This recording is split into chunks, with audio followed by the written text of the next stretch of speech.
answer if you could If I tell. talk about ethics, I think सबसे बड़ा challenge होता है to complete paper on time, because आजकल case studies they're really lengthy, और उस वक्त पे क्या होता है कि जब 6 case studies back to back आपको attempt करनी होती है ना, you need to make sure कि you're not repeating that dilemmas again and again. जो आपने इधर dilemma लिखा है, ethical dilemma, you're not repeating them again.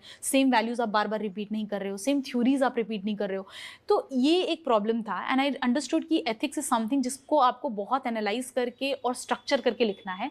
Otherwise all of your case studies will look similar. आपके सारे आंसर्स मोर और less similar ही लगेंगे, क्योंकि हर में वो एथिकल डायलेमा पूछेंगे, एंड मोर और less you right the same thing. तो मेरा आइडिया होता था कि पहले जो मैं पार्ट ए अटेम्प्ट करती थी इन 1 hour 15 minutes और so, that used to be very fast in attempting, क्योंकि वो तो स्टैटिक पार्ट है, you know the value, you know the ideas, you just go through.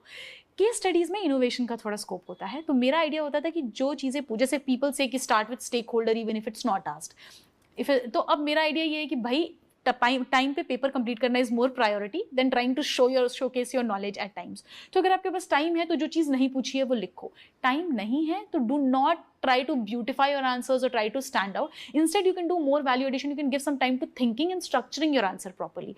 So I used, so I think that could have been the best part, is that I used my knowledge of optional here.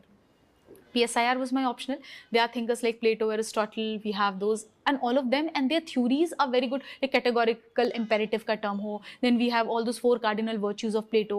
All of that I used to pick. Utilitarianism and everything we have studied in optional as well. So I picked up those themes. Banality of evil, we have that from Hannah Arendt. So I used to use the knowledge of अपना optional very much, very properly. Second thing, I used to answer how much was asked. I don't used to give so much time on trying to beautify and structure. No need to fill all the pages, but जो चीज़ पूछी है point wise keywords and just highlighting new dimension.